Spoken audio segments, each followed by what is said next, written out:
Recording live from the Lucky Number 7 Lounge in the basement of Dine Drink Travel World Headquarters in the barren, dusty, allergy-inducing wastelands of far west Texas. This is Dine Drink Vegas, the podcast by and for everybody stuck at home, wishing they were in the land of neon lights and bad decisions.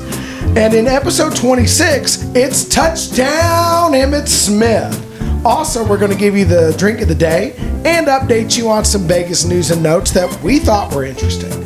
But before we could do any of that, me and my asthmatic self have to welcome in the founder of Dine Drink Travel, the man himself, the king of comps, the leader in the luxury lounge, the high roller of the high plains, the man who is always waiting for that limo to take him to his luxury resort. It's Bill. Good afternoon, Bill. Hey, John, how are you today? Well, other than being a little bit wheezy and having my voice a little off by seasonal allergies, I'm doing very good. Well, we live in Western Texas. New Mexico's blowing through town today, so you're gonna feel like that. Yeah, it's been a rough week for that kind of thing around here, but that doesn't matter because we've got some medicine in our glasses to help us. So, listeners, we decided today that we're going to do something very familiar in an unfamiliar way. Bill and I are both huge fans of the old fashioned, and like most of you, when you think old fashioned, Bill, what do you think of first? Bourbon, of course. Or some other kind of whiskey, because you could do it with pretty much anything you want. But the core of an old fashioned does not have to be based around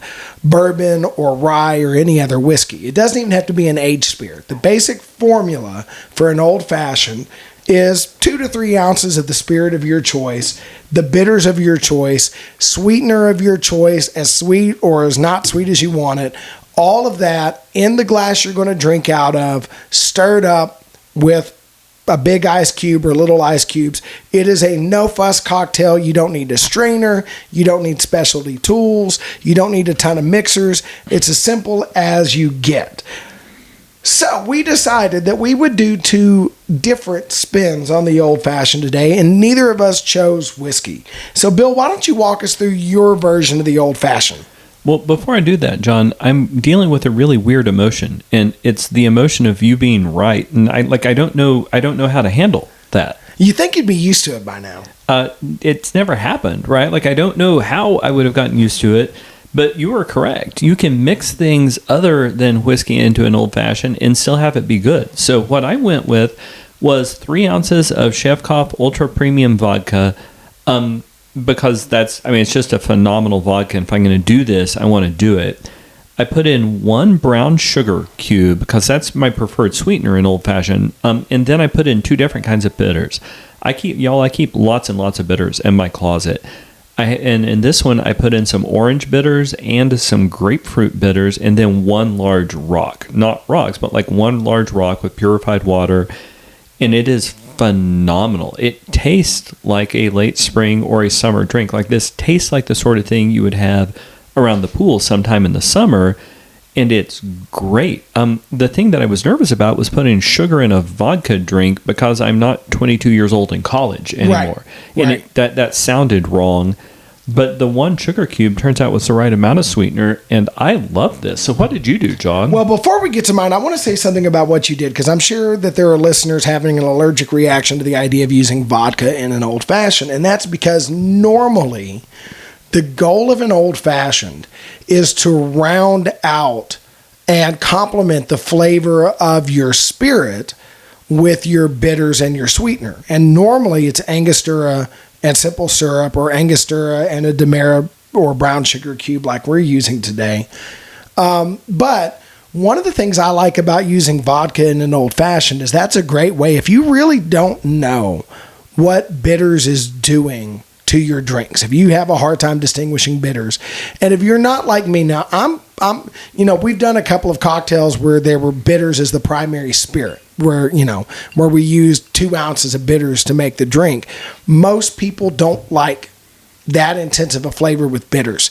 If you really want to get to the heart of how is Peychaud's different than Angostura, different than Fee Brothers, different than whatever, if you make an old-fashioned with vodka, instead of the spirit being the dominating flavor, because the main flavor of vodka is nothing, the bitters stand out. So I would say that if you're playing around and you're trying to decide, you bought a new bitters, you don't know what to mix it with, do what Bill just did and make an old fashioned with vodka and really get to the heart of those bitters. And that'll give you ideas on what else you could use it for. So let me ask you a question, John, because this is one where your expertise is going to be more significant than my own.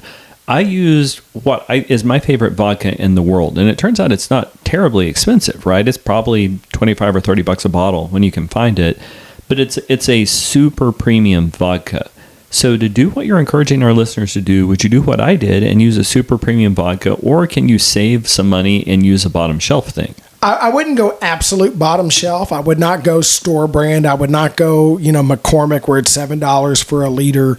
Ooh, side note, I was at a conference this weekend and the hotel had a happy hour where the liquor bottles just said vodka or rum on them, and I passed. Don't do that. No. I would say that all over the country, you could pick up Tito's for $17, $18. If you happen to be in their distribution area, Dripping Springs, which is also made in the hill country of Texas. And is better than Tito's. I'm sorry, Tito's fans. Tito's is good. Dripping Springs is better, and it's cheaper.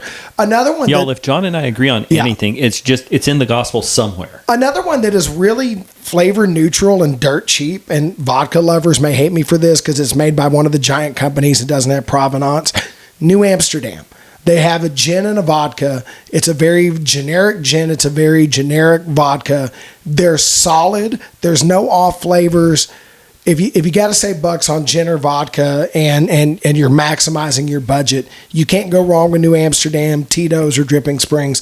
So you don't have to bust out the $35 to $60 bottle of vodka for this. You definitely don't want something that has off flavors and esters and funky things. You don't want that nail polish remover that you get from cheap vodka. But if it's something that you can sip without gagging, it'll let the bitters speak.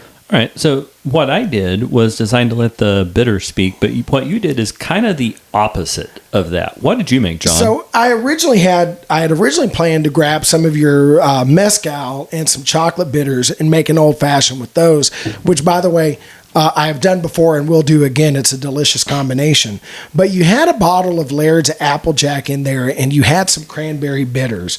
And even though that is because Dine Drink Travel World Headquarters is stocked for all emergencies. Yes, we are.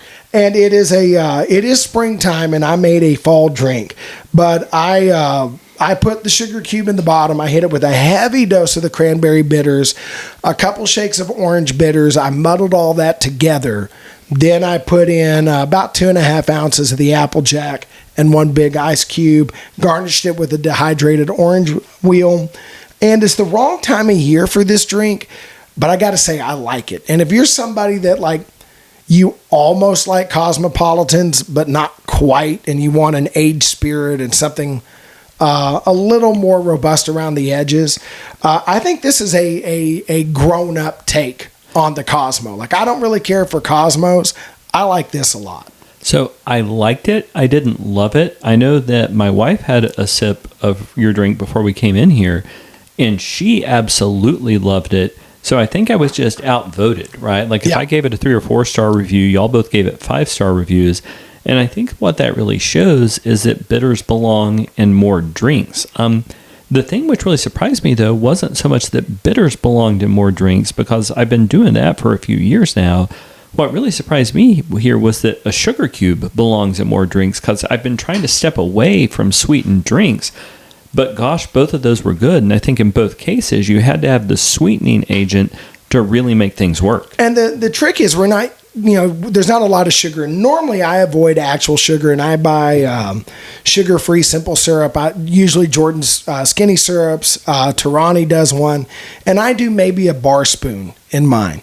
And this is slightly sweeter than that, but you want just enough sweetness to round the edges and bring the flavors together, but you don't want it to be, which is kind of my gripe with the Cosmo, it's too sweet. Yeah, and this is very much not the sort of horrible thing that we drank when we crossed the border into Mexico in college, if theoretically we had done that, which of course we didn't do. Or when we went on the cruise ship with our friends Mike and Melissa, and they tried to kill us at Senor Frogs.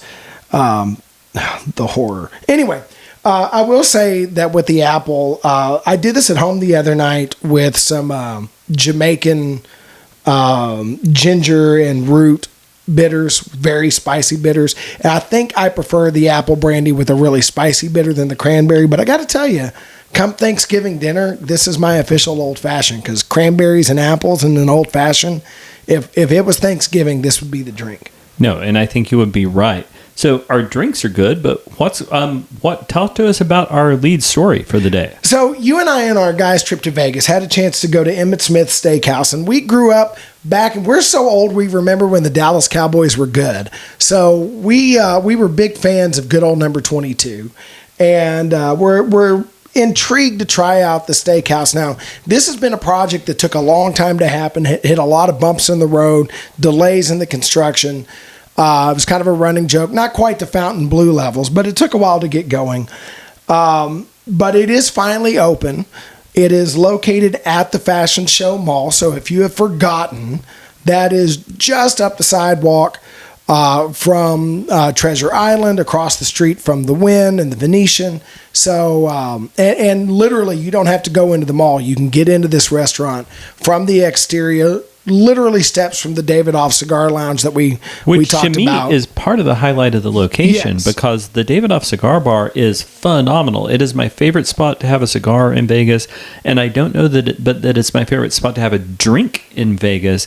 So, and we did both of those before dinner. Oh, absolutely. And yeah. I would make that part of the trip to go to the cigar lounge either immediately before or after dinner. But anyway, to your point, the location here is phenomenal. It is a prime strip location. It's not in a hotel, but it's still absolutely 100% a prime strip location. And we're going to get into that not being in a hotel and how that impacts this place a little bit later on in the review, but we're going to hold that thought for now. Although I will say this, to be clear, when we say it's located in a mall, you do not have to go past the hoi polloi buying something from Spencer's Gifts to get to this place. It is, you get to it from the sidewalk, from the exterior, and walking in is a nice experience. The overall vibe of the room, it feels classy and high end without being stuffy. The decor is lots of clean lines, lots of simple colors, but everything is elegant. The lighting is just dim enough to feel like you're in a special place, but not so dim that you can't see what you're doing, unlike certain other steakhouses that will remain nameless. But that's we won't. You don't need your flashlight to see the menu, but it is charming in how they chose to go about the lighting. What did you feel about the vibe of the place? So we were there on, I guess it was a Tuesday night, and they still hadn't technically fully opened. It was technically part of their soft opening. So part of my reaction is the fact that the place wasn't quite full, but I loved that, right? Like the steakhouse at the Wynn, right there on the lake, is a beautiful space with phenomenal steak, but it feels hurried and busy, and they cram too many tables too closely together. Prime at the Bellagio feels like they're trying to be, we are fancy steakhouse, right? And I like the fact that this was toned down. Like, it was still classy. I would absolutely take my wife or, any theoretical other romantic partner there. I would absolutely go there with a buddy. It turns out I just did. We're talking about it right now. Yeah. I would go there with a business partner. Like, it's appropriate to a wide range of settings. Frankly, I like the fact that it was a little more relaxed, and I assume it still was after their hard open. Yeah. I agree with that completely. Just really, and the other thing about it was that the centerpiece of the restaurant is the restaurant.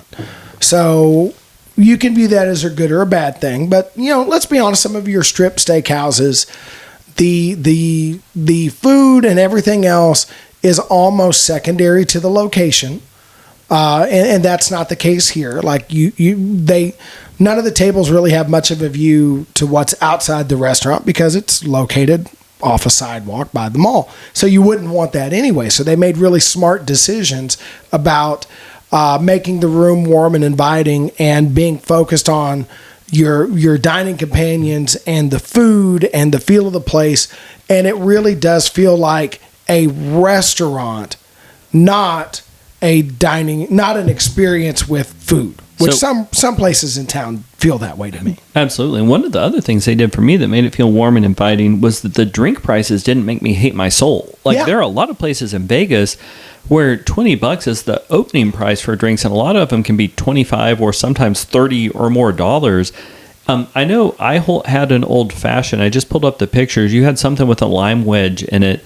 But I think both of those were something like, what, $16-17? So it's not that it's a cheap place to drink. No. It's a steakhouse in a prime location in Vegas, but it's a lot cheaper than other similarly located spots. So basically, both of ours were $14. If you look at their signature cocktails, they're either $14 or $16.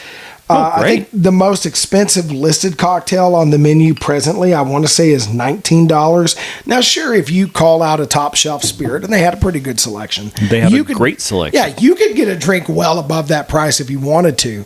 But we're not talking about, we were like, hey, we're saving money. We'd like the well old fashioned. No, this is, No, they were perfectly good liquors. Their signature drinks, averaging $15 on the signature menu. What I had was called the Season 3, and it was basically a daiquiri, so rum and lime. But they used lemon verbena, which I actually wanted to make. There's a couple of these drinks that finish that. I wanted to make one of those as our drink of the day. It's very hard to find lemon verbena in our town, so that didn't happen. Hey, before we move on and talk about food, I want to actually go back to ambiance because I just thought about something. So I married a girl from Houston 20-odd years ago, and she informed me that we were Houston sports fans. So I said, cool, and we're now Houston sports fans in my house. I didn't notice any Dallas Cowboys stuff in there. Like, it's not like it vomited blue stars all over the place. Like, I'm sure there must have been pictures up on the wall. There were touches of blue in the atmosphere, but I didn't notice pictures. Yeah, like if you're not a sports fan, you can go here and have a lovely meal. Now, if you do happen to be a Cowboys fan, cool. I'm sure there are lots of Emmitt Smith related things there. But it's like we are Houston sports people because I want to stay married. And I don't actually watch that much NFL anyway.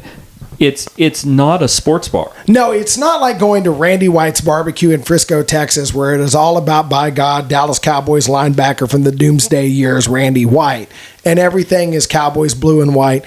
I will say there were touches of Cowboys blue in the decor, but it was very subtle. I didn't see any sports memorabilia anywhere. There were not TVs showing sports everywhere. Look, it's a steakhouse. It's a steakhouse that happened to be owned by Emmitt Smith. But it is not sportsy. There's nothing sportsy about the place. No, it was a place you're right. Focused on good food. So what did you get to eat, John? So I ordered the hanger steak, which I like to do that in steakhouses. If they've got something a little off the beaten trail, if they have a hanger steak, if they have a Denver cut, I like to occasionally try skirt steak, something other than New York strip, T-bone, sirloin, ribeye. And it was actually a really good bargain. I want to say it was around $30. It was $31. I just looked up the menu from when we were there. And I didn't buy it because it was a cheap steak. I just happened to genuinely like that kind of steak. And by the way, some steakhouses, they'll sell you those cuts, but they still charge an elevated price. So you're not saving any money to order that particular cut. And I would have paid more. I just happened to really like that cut of meat, and I would have paid whatever the price was for it. As it turns out, it was a really good deal. And it was a good steak. Like I had a bite of yours. It was a great steak. Yeah. What you went with? What version of ribeye? Because I know you. So. And it was a ribeye. So I got the ribeye, and it was $60-something. So it wasn't that it was. I think 67 maybe. So it's not that it was a cheap steak. But the next night at the Fontainebleau, when I went to Poppy Steak, the cheapest ribeye, like the cheapest steak on the menu, was $98. Right. And the ribeye may have been more than that. So it was lots and lots of money cheaper than. It's not, folks, this is not a cheap meal. It's just that it is way more reasonable than other places on the strip. The other thing which impressed me is the sauces we got with our steak, in addition to being very good, were included as part of it. Yeah, there was no $6 upcharge for a little ramekin of chimichurri or, compound butter or whatever. No, and I got the béarnaise. I know you got the chimichurri. The chimichurri, which I really love. Now, they do have other add-ons that you would pay for, right? They had a whole host of sides. Your side was the lobster mac and cheese. No, I thought that was well, whatever. I know between the two of us, we got the lobster mac and cheese and we got the Brussels sprouts. And I will say this, the lobster mac and cheese, I think was every bit as good, if not better, than the lobster mac and cheese at Barry's Prime downtown. The difference being at Barry's, it is a bigger portion, and they serve it in the lobster shell. So they don't give you that gorgeous presentation at Barry's, but the quality of the side dish was spot on, and they were generous with the lobster. The Brussels sprouts, which are an appetizer, we ordered that as a side as well. Gorgeously executed. So, and we also both got entree. We got starter courses. I got the French onion soup, which was very, very good. I will be honest, of the 6 different things we tried, it was probably the least successful, not because it wasn't great. It was great. But ultimately, it was a French onion soup that I've had other places, right? Yeah. Now, you got like a tuna tartare. Yes, which I loved. Yeah, I shared a bite with you, just really, really perfect little bites, and I was very, very, very impressed. We didn't go for the seafood towers or any of that. We didn't go for dessert, but the things we had, there was not a bad bite of food on the table. No, we got 6 different things. All of the things were good. The only thing I will say about the food is they wanted to charge, what was it, like $8 for a bread service, and I don't think we got the bread. I don't remember bread. I don't have any pictures of bread. We didn't, and forgive us, we have to rely on our pictures because, as we said, we were at the cigar bar having a few drinks before we sauntered in for dinner. We were, in fact, but no, it was amazing. It wasn't that it was amazing food for the price. It was that it was amazing food. And we're going to get to talking about the price in a minute, but let's finish out this, and then we're going to get into our impression of the place, because I think that's where we're going to dive into price. I have to say, too, the other thing was, for a brand new restaurant and their soft opening, I was really impressed with the service. No, the lady who was in charge of our table was on top of things, and every other person we had contact with was great. Like, the lady who seated us was phenomenal. The various people who brought us food were great. They were polite. They were always around, but they weren't hovering. Like, I don't know what kind of a background Emmitt Smith has in restaurants, because I would assume his background is in running over defensive linemen, right? Like, I would assume that's what the man's training is in. And I don't know how much direct involvement he has in this restaurant, but no, the service was really good. Like, I'm big on I'm not going to quite compare it to the very best nights at Le Cirque. Oh, no. Where, like, the waiter remembers me when I stop in for a drink, but it was wow. That, like, I'm impressed overall. Well, what I love to see in a new restaurant is that the pacing of things coming out makes sense.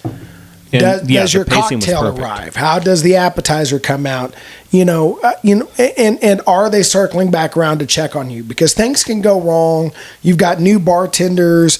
You've got new cooks. It's very easy for uneven gaps. I've been to new places where I had to wait an eternity to get, like, I'm done with my entree before the side dish comes out. I had a dining experience here in Midland where our entree and side dish came out before the appetizer at a new place. So you see this in new restaurants that the pacing of the meal falls apart. That didn't happen here. They had their act together. Now, granted, they weren't jam-packed, so I don't think the night we were there would count as a stress test. And I'm sure they've had a few bumpy nights in opening, because all new places do. But they really seem to have thought through not just how polite is the hostess and the wait staff, but is everybody on the team in sync, and they have a rhythm for when should the drink come out? When should they ask you if you'd like a second drink? How soon after the appetizer should the entree come out? They seem to have thought through those details, and that the system, when we were there, worked. It which absolutely was nice. did. So let's jump into our overall impression, because we've both brought up price a few times. So, Bill, how would you rate this overall? So first, I want to talk independent of price.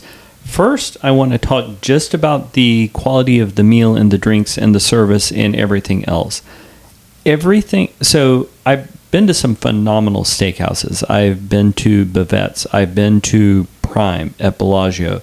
I've been to the steakhouse at the Wynn that is right there on the lake. I've been to Oscar's downtown. Actually, I'm going to limit myself to discussions of places on the Strip.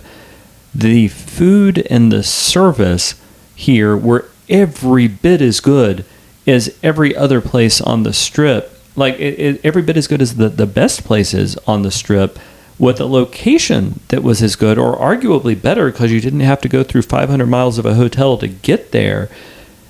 And then it was cheaper. And y'all, this was not a cheap meal, right? Like if y'all are used to eating at the Applebee's in Omaha, Nebraska, this is going to cost more than that by several multiples. But it was every bit as good as the fanciest steakhouse houses on the Las Vegas Strip, and then was significantly cheaper. So I don't know that it is my very favorite steakhouse in Vegas because that is downtown. I think this is my favorite steakhouse on the Las Vegas Strip. Yeah, and I actually agree with you. So I talk all the time about being a baller on a budget, and this hit that note. There are more budget places out there, and we'll talk about some in a minute, but a lot of times when you think about a budget steakhouse in Vegas, you might think of downtown Tony Roma's, where they got the $9.99 thing going on. And there are people that rave about it, but here's the deal. There's nothing baller about standing in line on Fremont Street for an hour and a half to get a table for your cheap steak. So when I say baller on a budget, the baller part matters as much as the budget. It absolutely does. And this was a full-on baller steakhouse. Yes. So this is it. I would say that, in terms of purely steakhouse, now I'm qualifying this. I agree with you. This is now my favorite steakhouse on the Vegas Strip. And it displaces Gallagher's. And I like Gallagher's for all the same reasons. Because it's first and foremost this place is way better than Gallagher's. Yeah, and I agree.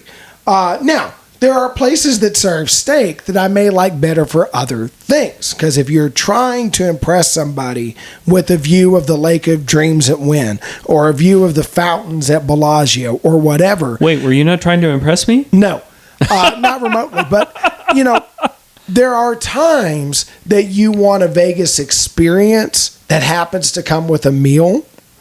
This is a great steakhouse. There are other places that they are a great venue that happen to have a steakhouse menu.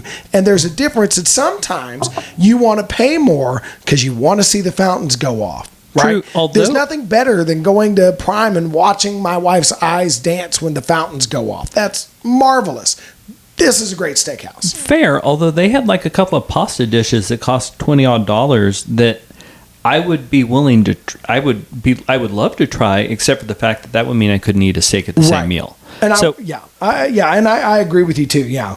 Where else would you go though? Anywhere in Vegas? Where would you go for a baller on a budget steakhouse pick? So I'm going to list two places, and you and I have only been to one, but they're sister restaurants. And so they have very similar reviews. So that would be Herbs and Rye and Cleaver. You and I have both been to Herbs and Rye. We've got a review of it on the YouTube channel. And so here's the takeaway and the comparison between Emmitt's and Herbs and Rye.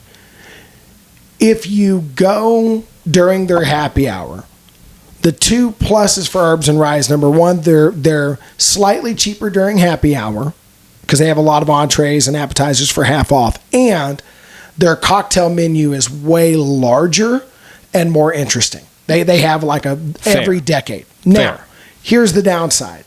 You are taking a very long Uber, Lyft, or taxi ride to get there. They are way off the strip, in a location off a strip mall. Both of them, roughly the same distance from the strip. Do I have to go to the damn tiki bar before I go there? No, it's not. It's not in Chinatown, so it's not the Partage experience. But I would say that to me, if you're trying to save a couple extra bucks, happy hour at Herbs and Rye and Cleaver are still baller on a budget.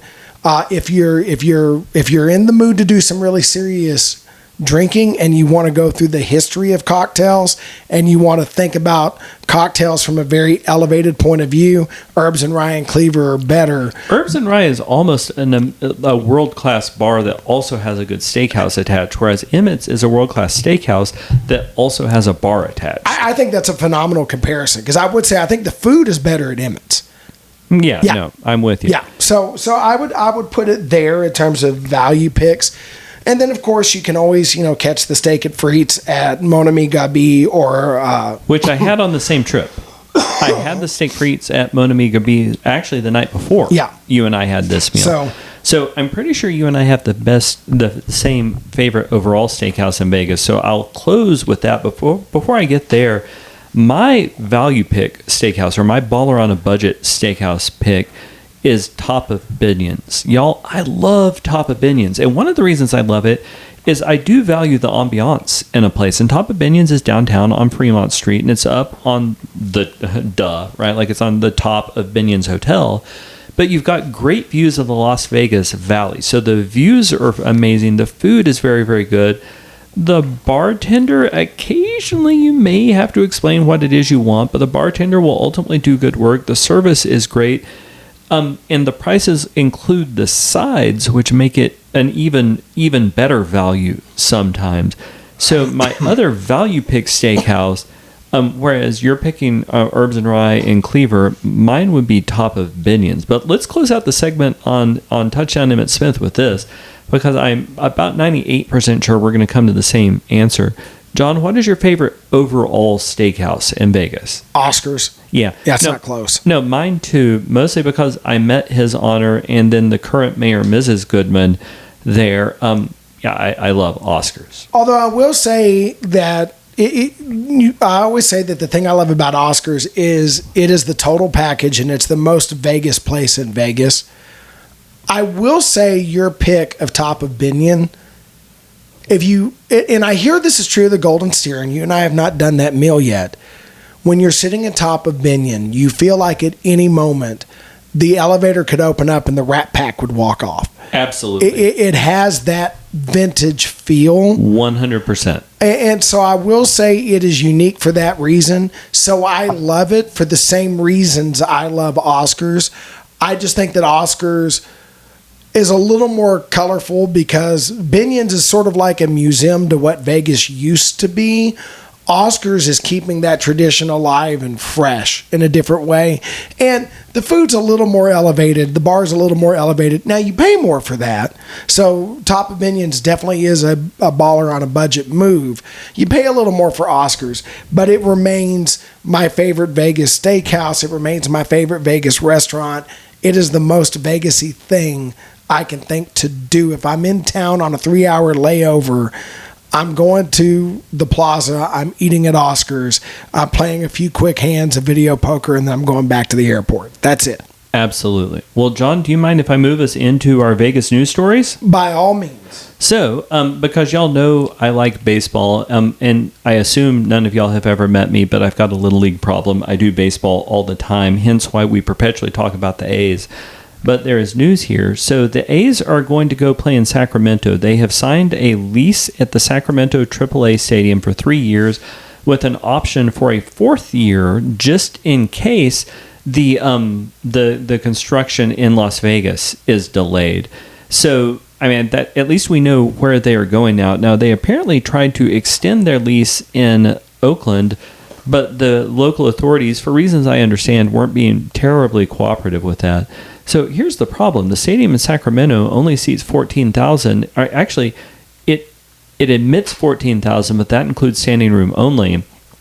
Although that shouldn't be a huge problem, as right now the A's are only getting 7,000 people a game anyway.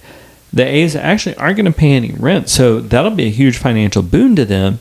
What they are going to do is pay for a series of park upgrades.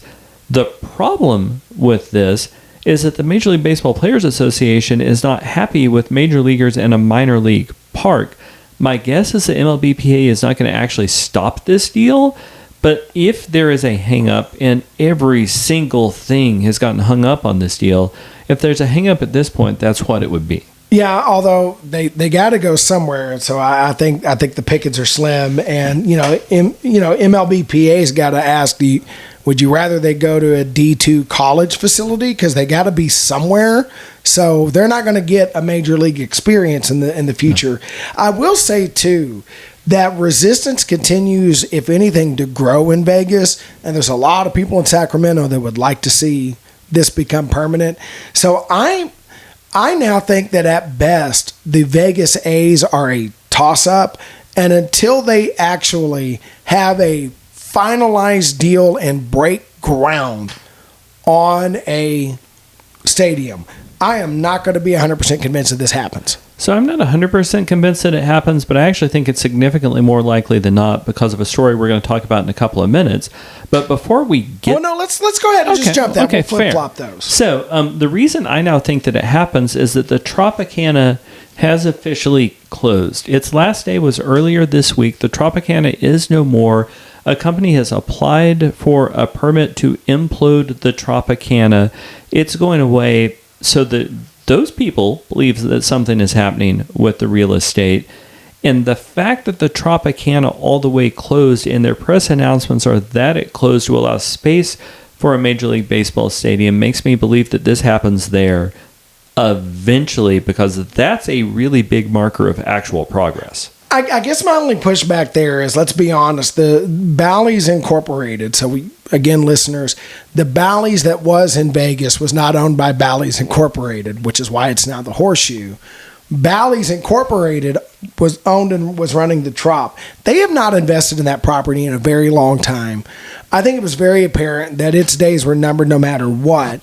And sure, them actually closing and demoing the space means that something new is going to go there. And I do believe the A's and some forces in Nevada want it to be the A's, but there's also forces who do not want it to be them. I think you will see the Sacramento community push to try to get something. And if you're the A's ownership and Sacramento can get their act together before Vegas can, I don't know. I'm just saying, yeah, Trop is gone, but there's a lot of things that could happen on that corner. I do think Bally's is going to be out of the Vegas business. I think that's done. I don't think they're going to build a new Trop if the ballpark doesn't happen.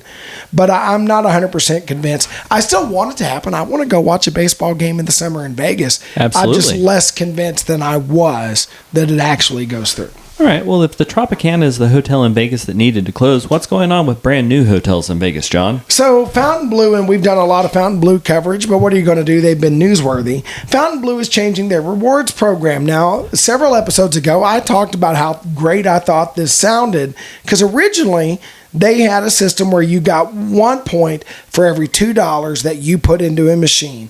And best of all at Fontainebleau, they didn't care if that was a slot machine or video poker. As a video poker player, that was music to my ears. Because let's be honest, you're not going to get a 9-6 or, Lord have mercy, a 10-7 video poker machine on the Strip anymore.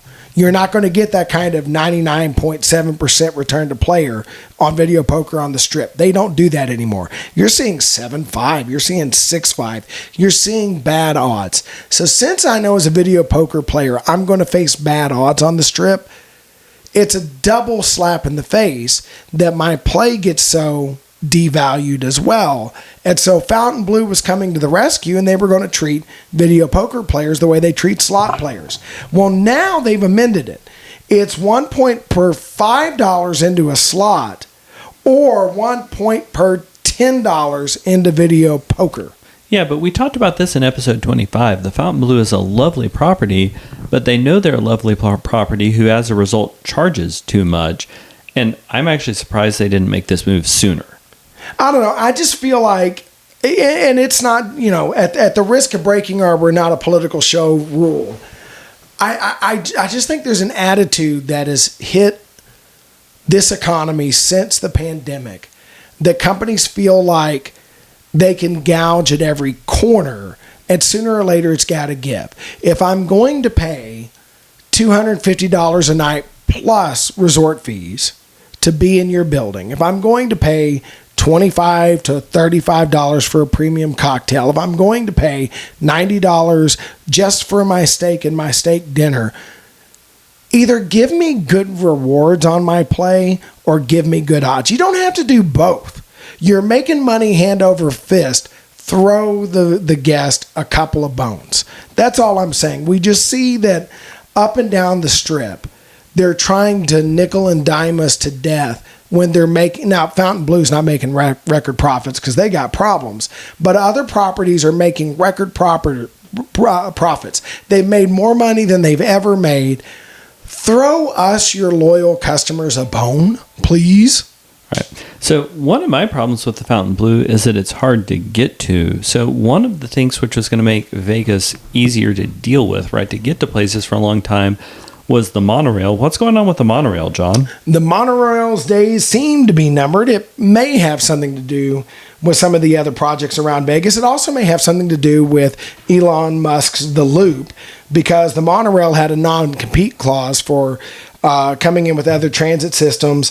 But the convention center bought it out several years ago. They're allowing Elon Musk to build. Now, there's been some pushback on social media because the Loop is not handicap accessible. There's no wheelchair accessible cars. The monorail is handicap accessible, but they're not going to invest anymore. The trains are old. And really, it needed to be able to connect to the airport, to Allegiant Stadium. They didn't want to put any more money in it. So it looks like that's going to go away. And so if you depend on that monorail, well, you're going to have to find new ways to get around town. Well, if getting around town is hard, at least getting to town is super simple and nothing unfortunate ever happens. Right, John? So Vegas related, a Boeing 737 flown by Southwest earlier today had to make an emergency landing. Now, the route of this plane was Denver to Houston, and they had a loose engine cowling. There's video on social media you could see where that cowling is popping up.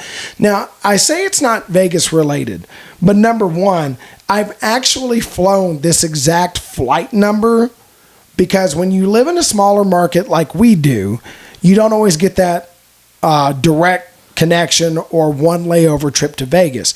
Sometimes you go from our little backwater to Houston, to Denver, to Vegas, and you route back the same way. So I have actually flown this flight in both directions. So this is on the Denver to Houston leg.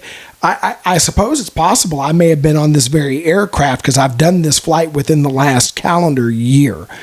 But everything on Southwest is a Boeing 737, and there's nothing in the news that says we should have any confidence in the quality control of any of Boeing's products at the moment. So for Southwest flyers like me, this is a little concerning. I don't want to gamble till I get to Vegas. You know, I think that is totally fair.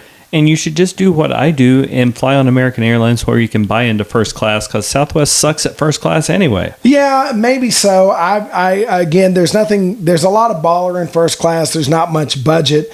But yeah, this has me reconsidering some of my travel choices, which is a shame because I have always valued the Greyhound of the sky. So I don't know. Hopefully we get this figured out. Fair. So once you get there, right, what's going on with Lost Spirits in Area 15? It will be closing its doors at the end of April, and I am sad about this. Lost Spirits is a really cool place. I think their Los Angeles location is going to stay open, but that doesn't help me because I don't want to go to L.A. Yeah, I have no desire to go to L.A., to be honest. I kind of suspect that them trying to get into the high-end dining may have overexceeded their budget because having that as the vaudeville acts and the distillery tour was pretty cool. Trying to add a $300 a diner dining experience, as cool as that sounded, yeah, I think they forgot what they were and it just kind of did them in. Oh, well, fair. So the other thing that I'm noticing going on in Vegas is I've seen the Trump Hotel there for years and years, and I've never seen many lights on in the Trump Hotel. It turns out that hotel is co-owned with Phil Ruffin. Phil Ruffin owns the Treasure Island and the Circus, but the Las Vegas Review-Journal reported on April 5th that there is some possibility of the Trump Hotel being sold because the former president has some significant legal obligations to pay. Now, that is still total speculation, but it's a huge property. It's strip adjacent, even if it's not directly on the strip. And frankly, I think that's a property that's been underused up to this point. So I wouldn't be terribly surprised to see that particular thing happen. Now, I guess the challenge there is that the Trump Hotel is a non-gaming hotel, but it seems to me that that's a problem that Vegas knows how to solve. Yeah, and my understanding is part of the reason it's a non-gaming hotel is there's some blowout from some of the bankruptcies in Atlantic City that would have made it difficult for him to get a gaming license. And let's be honest, since 2015, the former president is way too divisive a figure. to be able to draw the kind of crowds you need in Vegas, because there's a lot of people who love him to death and there's a lot of people that hate his guts.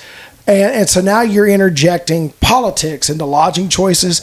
I think the property will be more appealing to a broader number of customers if, one, it's not bearing his name, and two, even if you can't bring in gaming, if it were to fall in the hands of somebody who could tie it in to another ecosystem to where you could get some cross promotion, because again, Phil Ruffin's not exactly out there promoting his ties to it anymore because he doesn't want to lose half his audience. No, although I wouldn't be shocked to find him buy out the former president's interest in that, because if you've got those 3 properties on the North Strip, all of a sudden you've got a center of gravity, right? Yeah. So that makes sense to me. But you've got a note here on our run sheet about an altogether new hotel resort. What's going on there? So apparently there's a group that wants to build what they're calling the King David Hotel and Resort. And the aim here would be at Jewish visitors, which I don't know enough about the demographics of Vegas visiting to know whether or not there's an audience for this. I will say that a lot of Vegas influencers, including Scott over at Vital Vegas, have raised doubts about whether or not this project actually comes to fruition. But there you go. Where is it supposed to be? So it would be off the Strip. I want to say sort of down by where Oyo is. So close to the Strip, maybe walkable, but not on. Huh. All right. Very good. And is there anything else going on in Vegas, John? So finally, well, there's a lot going on that we're not talking about, but the last one we're going to talk about, because you love tiki bars so much, is you may have heard that Nacho Daddy has left their former space in downtown Vegas directly on Fremont. Fear not, Nacho Daddy fans, because they moved into a bigger spot around the corner on 4th Street. So you could still get your nachos. By the way, that's a place we need to check out because they have a huge cult following. I am hurt you have never told me about this place before. I don't know what I've done to offend you. Well, we've literally walked by the one on the Strip together. Did we do it sober? We were in Vegas. Okay, fair enough. Go on. But we've talked about going in there before. Our buddy Mike and his wife have been there many times and talked about it. Because of course they have. Yeah. So there's one on the Strip and then there's one downtown. Well, they moved into a bigger spot downtown, opening up right there on Fremont where the Glitter Gulch Gentlemen's Club once was. And so now we're going to get the Glitter Gulch Tiki Bar. And I know how you feel about you shouldn't have a tiki bar before your high-end French dinner at Partage. And I am correct. I disagree, but I like juxtaposition. But how do you feel about a tiki bar smack in the middle of the Fremont experience? I'm going to need to pregame. But there I will spot you the tiki bar, and I'm just about willing to try it. Yeah, I suspect you won't even need to pregame because it's going to be a lot of fun. Speaking of, this is a good time for me to tell you, since you always let me pick the drinks, that our theme for this summer will be tiki cocktails. So we're going to turn the basement, the Lucky Number 7 Lounge, into our own version of a tiki bar. Just say no to tiki bars. With that said, this has been Dine Drink Vegas, episode number 26. We're so glad you listened. Bill, where else can they find more Dine Drink travel content? You can find us on YouTube, Dine Drink Vegas. We have a separate channel, Dine Drink Travel, but Dine Drink Vegas is all of our Vegas stuff. You can find us on every social media platform at Dine Drink Travel. And where can they find you, John? I am at Dine Drink John on Twitter or X, and I'm thinking about getting us onto Blue Sky because we're not there yet, and it's kind of like Twitter but way less angry. So we thank you so much for listening. Tell your friends if you enjoyed this, share our podcast with them, and whatever you do, happy travels.